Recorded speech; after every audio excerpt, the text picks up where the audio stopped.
Bonjour à tout le monde et merci beaucoup d'être venu. Ça me fait plaisir de voir les gens que je connaisse et ceux que je n'ai pas encore rencontrés. Mais je vais vous présenter en anglais. Donc, cross-generational changes in heritage languages in Toronto. I'm going to start by unpacking that title, beginning with the question mark. So this is a group that's all about language contact, and we all know that there's a lot of different ways to look at language contact. There's a lot of different methodologies. There's almost as many methods as there are studies of language contact. And so one of the goals for the Heritage Language Project was to try and control a lot of the variables that go into designing research projects and analyzing data to better understand how language contact affects languages, and to see if they change, and if they do change due to, can we attribute it to contact? And if we can attribute changes to contact, can we make generalizations about how that works? And if we can make those generalizations, what are they, both in the linguistic domain and in the sociolinguistic domain? So I'll start by just really quickly talking about heritage languages. I suspect that people in the room are pretty familiar with this concept. It's a concept that has a lot of synonyms for it. And the important thing that I want to highlight is that there's two quite different ways of thinking about heritage languages, depending on what literature you're looking at or what research domain you're considering.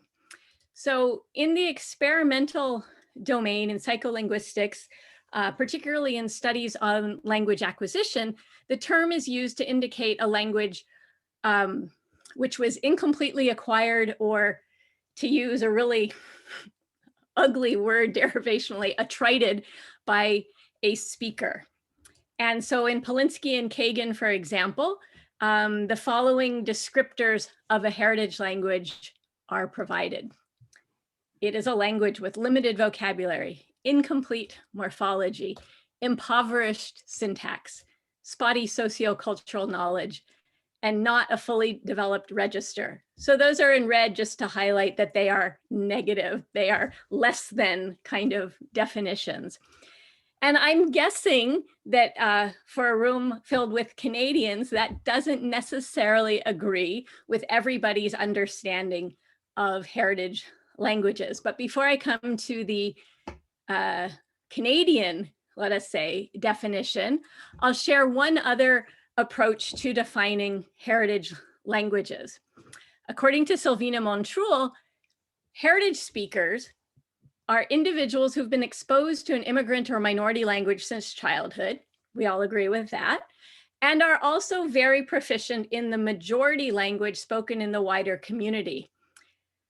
So this is very interesting to me, the idea that you would define speakers of one language variety by the way they speak another language. So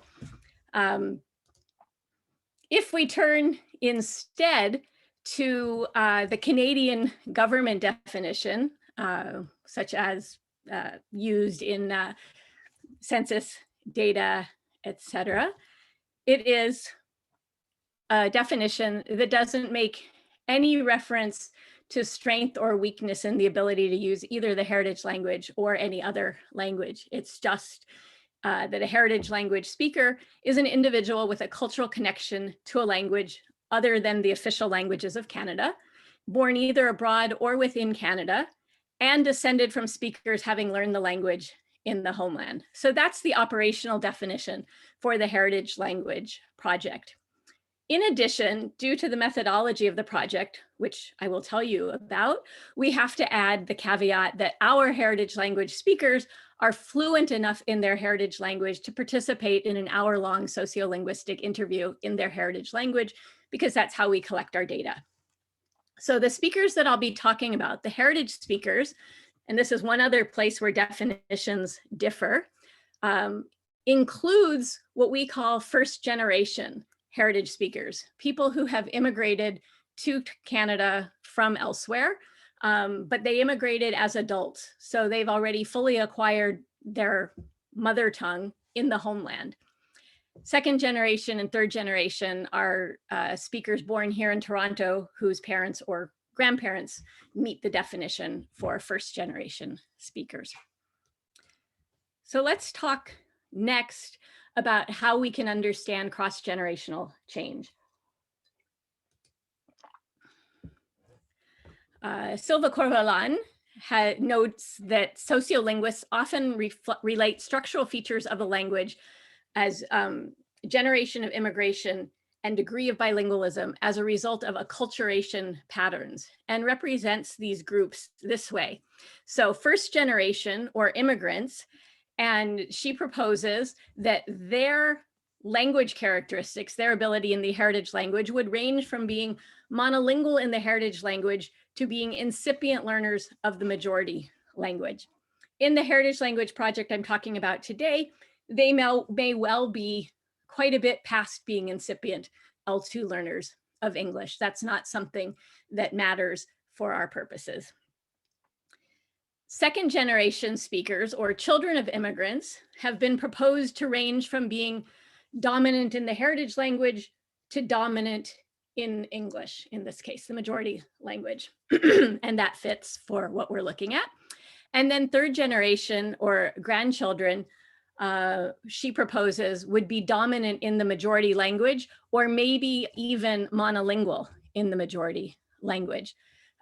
Given that our speakers participate in an hour-long sociolinguistic interview in their heritage language, obviously we don't include any who are monolingual in English as part of our selection criteria. So if we think about these three generations of speakers, there are certain commonly accepted outcomes that we expect to see. Here, flags represent the 10 homeland countries, well, 9 countries and 1 region. And you can give yourself a pat on the back if you can recognize all 10 of them. So that's representing homeland varieties. We have an expectation that first generation speakers will speak in a way that's very similar to the homeland variety, given that they grew up in the homeland until they were at least 18 years old. But maybe they won't be identical because they've also been in Toronto for at least 20 years.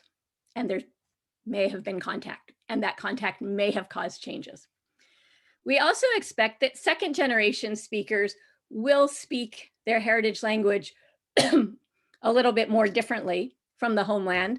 And there's this sort of unspoken acceptance, I think, of this idea that they will have moved farther along, but in the same trajectory as whatever the first generation speakers did in moving away from the homeland. And that third generation speakers of the heritage language will have moved still farther away from the homeland variety. Let's tilt that down so my hand gestures are a little bit visible. There's also an expectation that this movement is not only away from the homeland variety, but towards English. At least some of the changes in the language are towards English. And one further expectation in this sort of research is that there is some kind of a connection between how people orient towards their heritage culture or ethnicity and how they orient towards their language. So the more you orient towards your heritage culture, the more you would be expected to still be able to speak like a homeland speaker.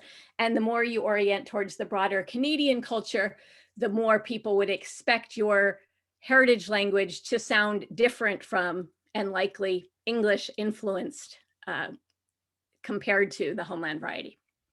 Okay, so in Toronto, of course, we have lots and lots of data for looking at this kind of question.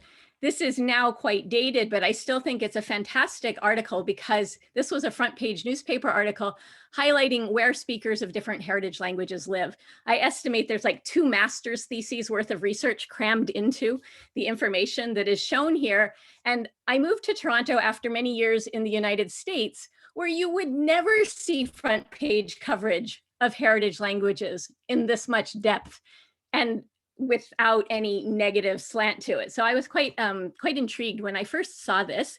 And I've just made in larger letters on the side, the legend for this map, which shows the top 10 mother tongues after English in Toronto 11 years ago, from Italian, which at the time had 3.5% of the population.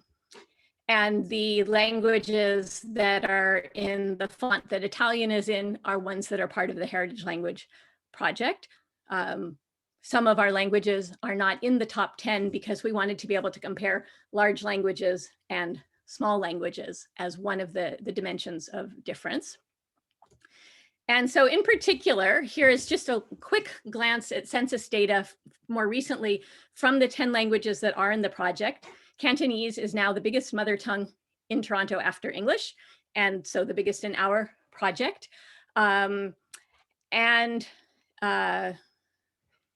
Chinese not otherwise specified reflects all of the people who list Chinese as their language without saying whether it's Hokkien, Mandarin, Cantonese, etc. So we might be able to add another few thousand onto this number. Italian mother tongue speakers have dropped quite a bit down into second place in the intervening decade, and Tagalog is catching up, etc. Okay. Other people know a lot more about this kind of demographic information than me. So let's turn to variation and change from a sociolinguistic perspective. So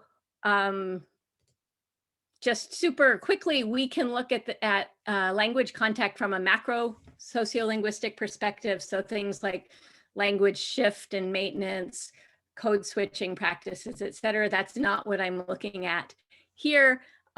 This project is a micro-sociolinguistic approach. So we're looking just at variation within the language. So for people who are still speakers of the heritage language, at times when they are speaking their heritage language, what kind of variation do we see in their pronunciation, in their grammar, in their vocabulary? So the Heritage Language Project has both descriptive and theoretical goals. The idea is to build a multilingual corpus that represents speakers intergenerationally, cross-linguistically, and diatopically in order to allow for comparisons that will let us develop generalizations about the types of variable features, structures, et cetera, that are borrowed earlier and more often in contact situations, and also other things that change not necessarily due to contact.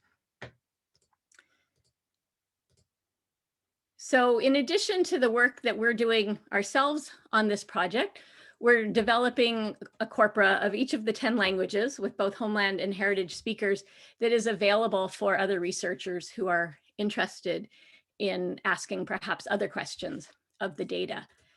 Because we think that it's very important to try and push sociolinguistic variationist research beyond its monolingually oriented core and its majority language focus. So most variationist sociolinguistic studies look at speakers who are presented as monolingual. The researcher may not even check whether they speak languages other than the one that they're interviewed in.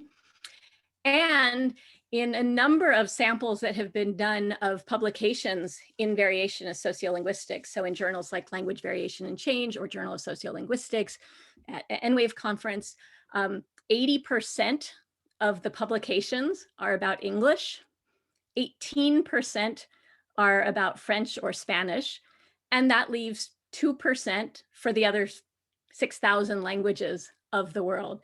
So we'd like to know a little bit more about whether the sociolinguistic universals that have been developed over 50 years of very, very careful research on just a few languages, it actually can be held accountable to other languages and other types of community.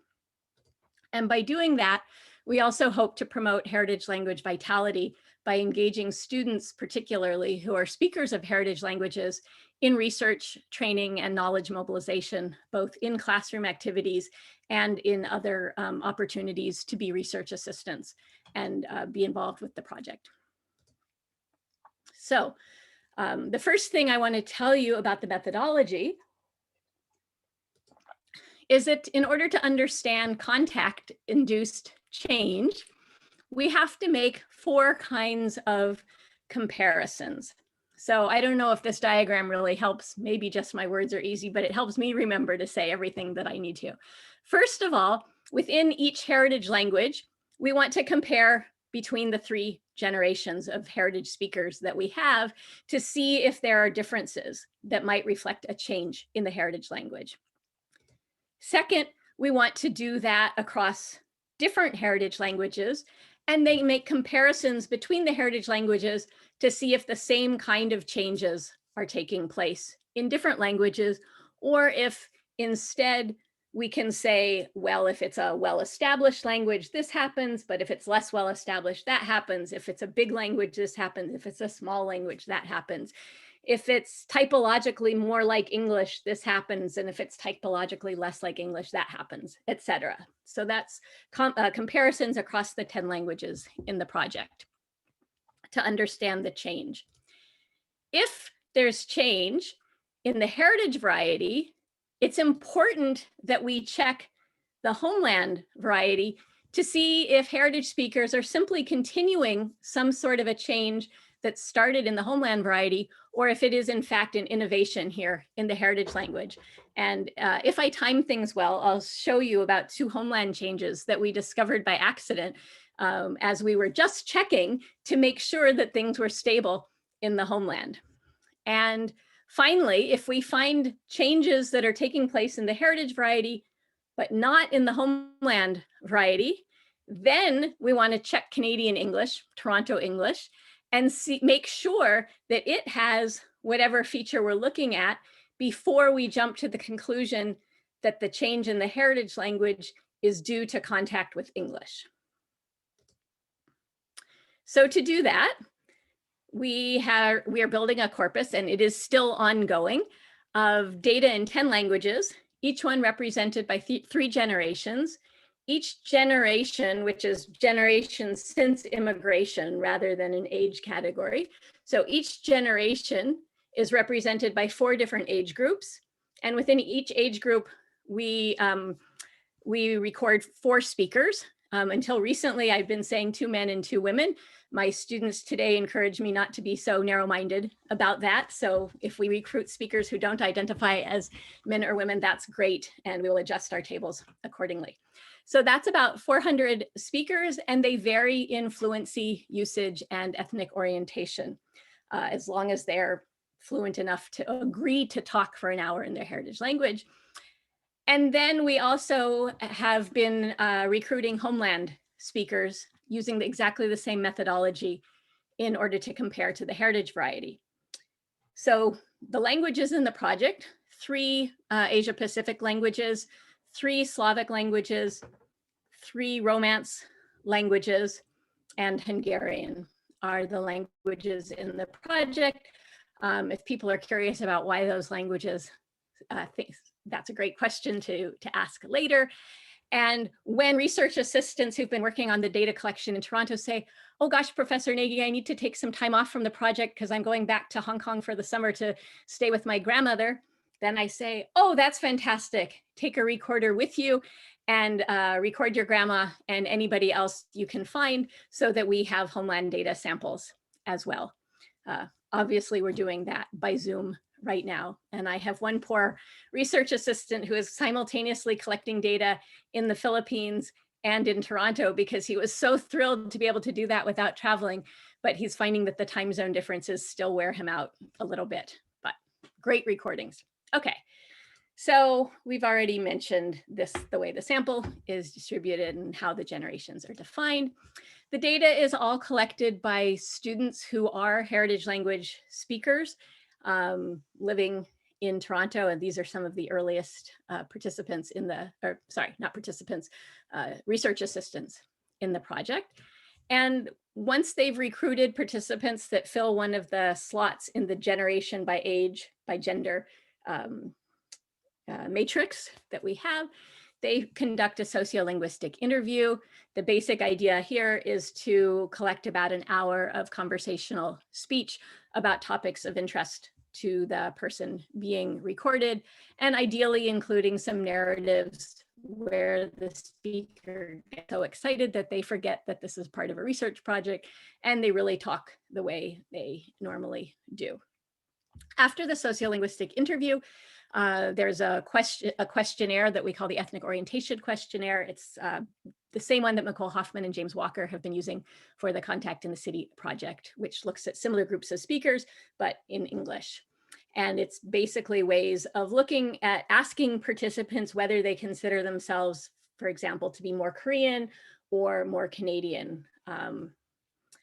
And what we are curious about is whether people's views of themselves and their self-reports on their language use and preferences influences their speech.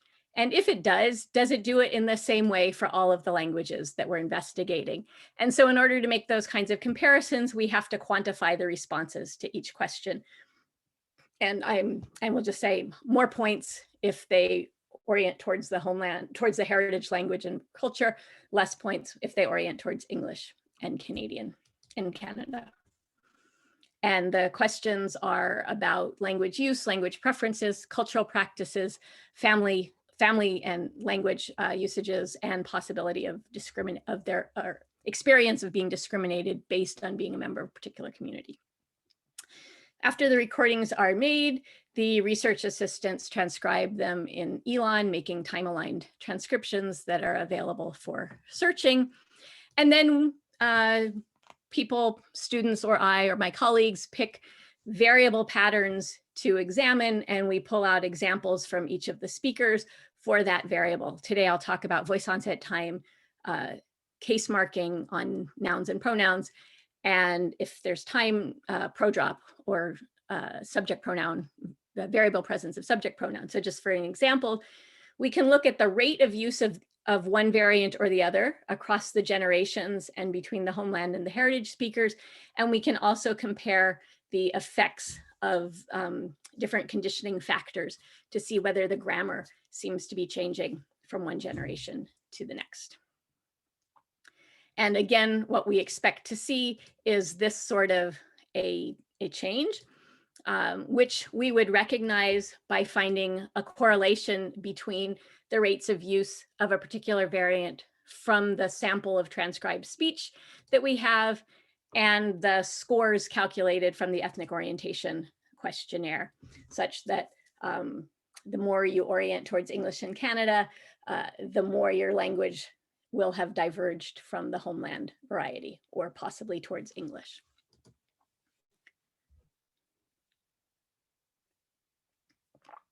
Okay, so what we've been finding contrasts quite a bit with what experimental results show about heritage language speakers. And so I want to talk about that issue. And I'll first talk about it with respect to voice onset time, right? How long it takes from the release of a consonant of a voiceless stop to the beginning of the following vowel. And we know that this, from lots of research, that this is something that differs cross-linguistically and that is often susceptible to language contact effects. So for one example, the P in the phrase, it's a party, has the voice onset time has a duration of about 0.06 seconds in English, but which we refer to as the aspiration. But in a phrase like l'altra parte in Italian, where we have the same intervocalic P in a word initial stressed syllable followed by a low vowel, that same P has a much shorter duration compared to the English. And so we might expect that heritage Italian speakers from generation to generation would lengthen their voice onset time due to the influence from English. And experimental literature has found this sort of a pattern. Again, going back to Montrol, in a study of Spanish voiceless stops, she reports that heritage speakers did not perform like the native speaker group. So we've looked at this in a number of heritage languages in spontaneous speech rather than in elicited wordless tasks. And it maybe also is worth pointing out in speakers' homes or other places like coffee shops where they are accustomed to speaking their heritage language and comfortable, so ecologically valid contexts. For Russian, we see some change going on. The later the generation, the longer the voice onset time. So moving towards English, as it happens, the English rate is up right about where the check mark is. So even by third generation, Russian speakers are not using English like VOT. The Ukrainian speakers similarly show an increase from generation to generation, although even by fifth generation, Toronto Ukrainian speakers aren't using English like VOT measurements. And sorry, we only have fifth generation for Ukrainian, so we can't really speculate about why that is. But the Italians, as in a number of things that we've looked at in Heritage Italian, there is no change towards English-like patterns of voice onset time. I put a downward arrow, but if you're good at reading the whiskers on box plots, you can see there's not really much significant change at all. So let's unpack that one a little bit. Here's the Italian data again, first generation, second generation, third generation. This graph splits it up by place of articulation, but that doesn't really concern us too much.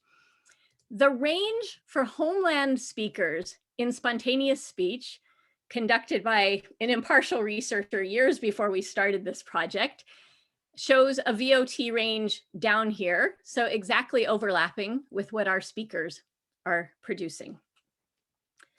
Nicole Hoffman's study of English from the Contact in the City project here in Toronto shows a range for English VOT up here. So that's quite a bit higher than any of our Italian speakers. And as I said, it's also higher than anybody. Even the fifth generation Ukrainian speaker outliers are just starting to get into the English range. So first of all, for two of the three languages for voice onset time, there is a change, but it's not all the way towards a lot of English influence. And for one of the three languages, there isn't a change. So we thought maybe it's not strictly a generational issue. Maybe it has more to do with individuals' ethnic orientation. So like I said, we have a 37 question questionnaire that asks about people's ethnic orientation, their language preferences, whether they watch TV in Italian, whether they went to Saturday school, whether they speak Italian with their kids or their parents or their grandparents, etc., for whatever language. And the first thing that we wanted to do was try and reduce those 37 pieces of information that we had for each speaker to a smaller set. And so Joanna Hoche and Nicole Huff, I looked at the relationship among the different responses to the different questions in this questionnaire. And we found very low correlation. So it was, if you ignore this green bar for a minute, these are Pearson's product moment correlation values for the correlation between two sections of the questionnaire. So for example, for the one that is significant, people's self-reported language choices correlate strongly to their cultural environment. If they live or work in a place with lots of Italians, they choose to speak Italian more often than if they don't live or work with other Italians. But none of the other expected correlations are either strong or significant within the questionnaire, which means we kind of have to keep them all to check whether any of them are predictors of linguistic behavior. The VOT column shows the amount of correlation between an individual's average VOT and their response to each of the different types of questions that are listed down the left side of the graph. None of those are significant or strong correlations. So and this is for the Italian, Russian, and Ukrainian data together. So we have no evidence that ethnic orientation relates to voice onset time in the heritage language, or that the factors relate to each other. And I won't put more numbers up here for you, but that's also the case when we look at null subject variation. It doesn't correlate. Interestingly, the same questionnaire does show correlations with speakers' behavior in English, but not in their heritage language. And that I think is an interesting fact. Okay, so we're not really seeing evidence of the effect of ethnic orientation. But we are seeing change. We saw change in Russian and Ukrainian VOT. So the debate kind of between the psycholinguists and the sociolinguists is played out in text so that I can quote other people. So, for example, some scholars object to the use of the term incomplete acquisition to describe grammatical behavior of adult heritage speakers, preferring instead that the view that heritage speakers' language is just different, that it is a new variety developing that is different from the homeland variety, and that this difference doesn't imply any deficiency. We might think of heritage speakers as speaking just a different regional variety, the same way these days we all recognize that Canadian English is a different variety from British English or from American English. And although several hundred years ago, that may not have been the case. So maybe what we're looking at as Canadian Cantonese, Canadian Korean, and it's simply a different variety. And the claims for this idea of difference rather than deficiency come from studies of Spanish heritage speakers in the US.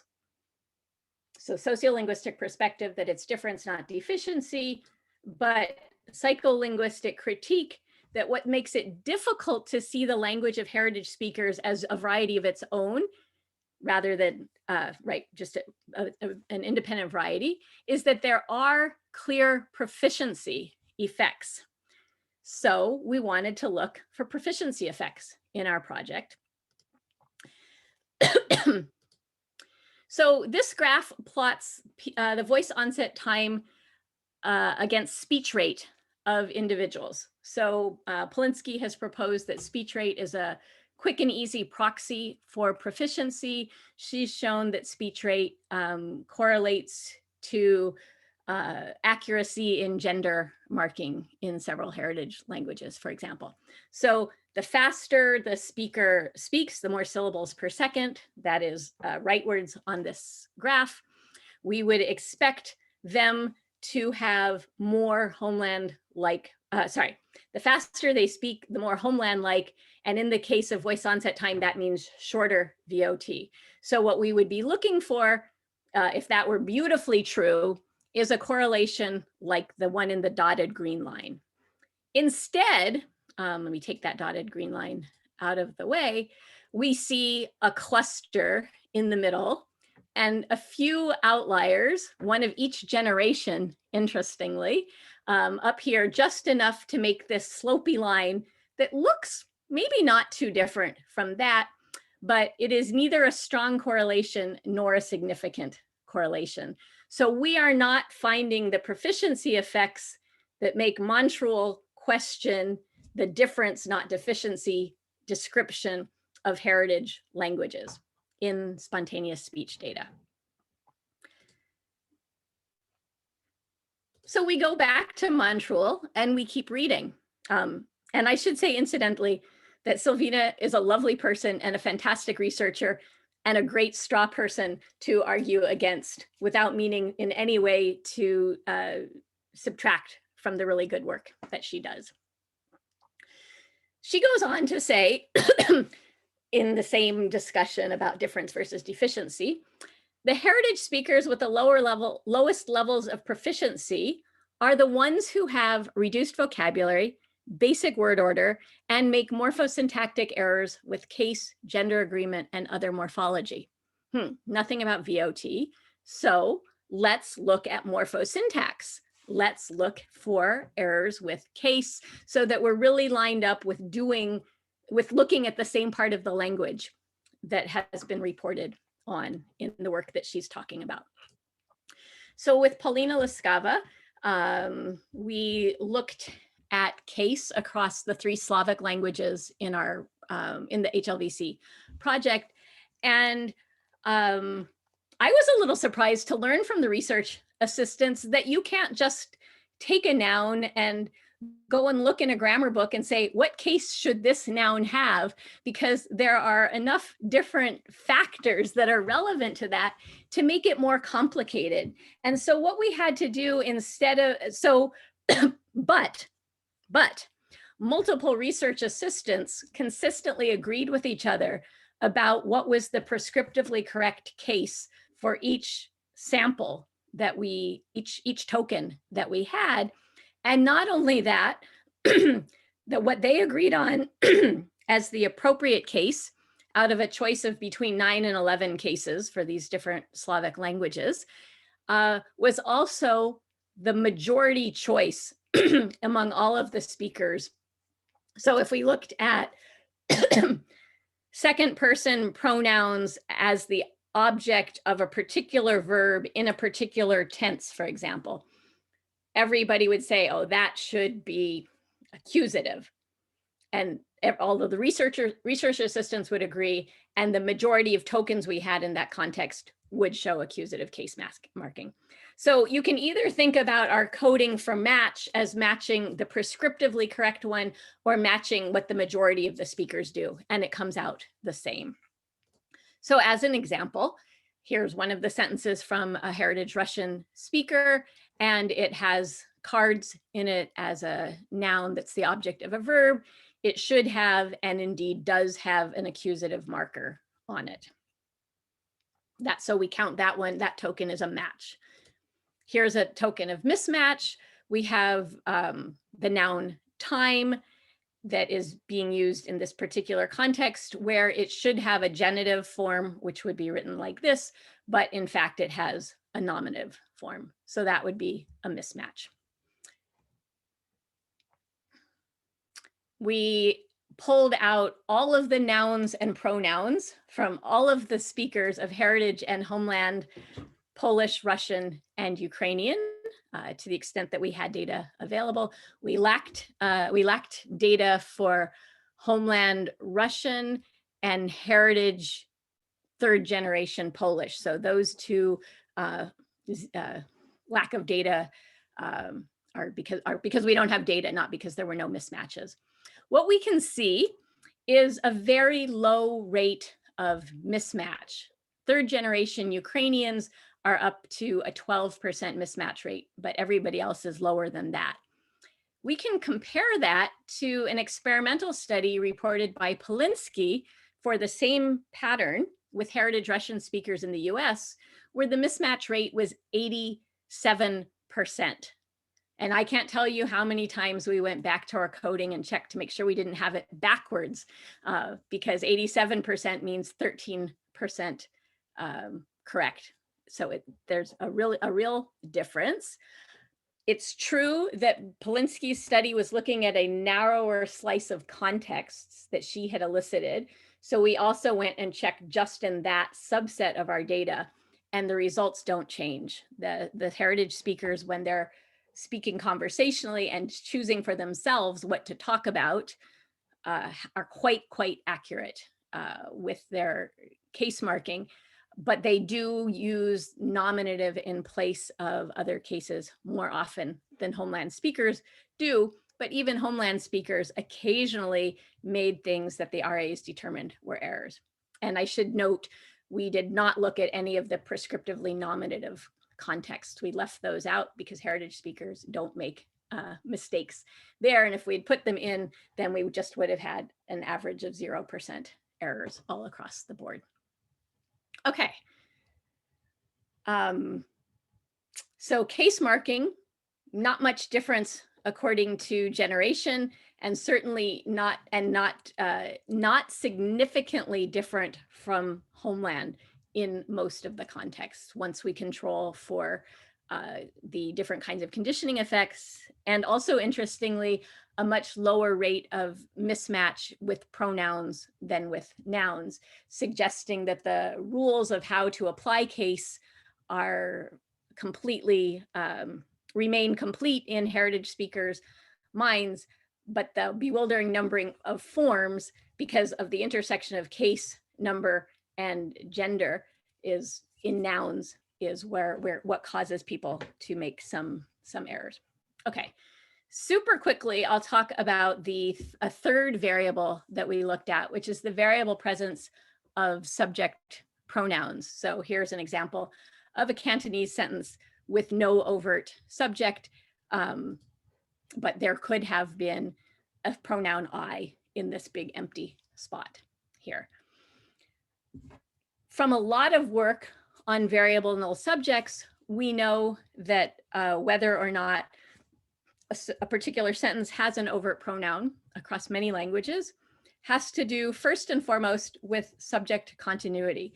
If the referent of the sentence is the same as the referent of the subject in the previous sentence, you're more likely not to repeat the subject pronoun.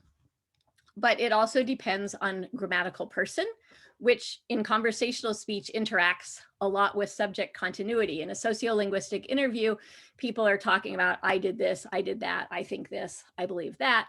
And so we have a lot of first person, and very often the first person is the same as the same referent as the previous sentence or the previous 10 sentences. So we do need to think about both of those separately. Tense also matters, partly because of syncretism in different verb tenses. So there's the person may be more recoverable in some tenses than others. There may be other reasons that that makes a difference as well. And we see differences depending on whether the subject is in a conjoined or a simple clause. So we code for all of those things to kind of subtract out their effects so that we can compare and look at the rate across generations. So subject pronoun variability is what we've looked at across the most languages in the Heritage Project. And what we see here is quite a lot of consistency between the homeland and the heritage rates of null subjects. Down here at the bottom right is the measure from a small sample of Toronto English, because although English is reported to be a non-pro-drop language, that overt subjects are obligatory, in fact, in conversational English, we see a 2% rate of null subjects. And as soon as you start watching out for these, you notice them flying by. So if there's an effect of contact with English, we would expect fewer null subjects in later heritage generations than in earlier generations or in homeland. And in English, there are particular contexts where the null subjects are more frequent. And so we would expect to see an increase in the conditioning of that difference as well, which I'm not going to go into. So in Italian, we don't see any difference between the homeland and the heritage varieties, nor in Polish, nor in Korean. In Cantonese, when we look at just the distributional differences, it looks like a difference, but it turns out that the issue is just that the second generation speakers talk about themselves more than first generation and homeland speakers. And so there's a first person and repeated subject effect that seems to drive that rate down. In the two places where it looks like homeland and heritage speakers are different, it turns out that there's a change going on in the homeland varieties, which hadn't been previously reported. And the heritage speakers are simply pushing that change along a little bit further. So when Elena Pustovalova looked at heritage Russian using the Russian national corpus, she saw that younger speakers had less null subjects, homeland speakers in Moscow, than older speakers. And for FIDAR speakers, there also is a change in progress. There's also the fact that the FIDAR homeland data is my dissertation data. So there was a 20-year gap between when it was collected and when the heritage data was collected, which is another important issue to consider. But in any case, we have accounts for why we see those homeland differences that aren't applicable elsewhere. So the Heritage Language Variation and Change Project is trying to look systematically at cross-generational comparison of speakers in order to see whether the heritage languages are changing. And if they are changing, how are they changing? And can that be attributed to English? So the conclusion, and we're still collecting data and we're still analyzing data and we still have obviously some gaps to fill in, but the interim conclusion is there's not so much difference between homeland and heritage speech when we look at spontaneous speech through a variationist lens. What this table shows us is the results from comparing variable patterns in 5 different pieces of the language across the 7 languages where we've been able to do the comparative studies so far. And an S indicates that the homeland and the heritage data is the same. It's not significant. There's no significant differences either in the rate of use of what might be considered the innovative variant or in the constraints that influence that usage.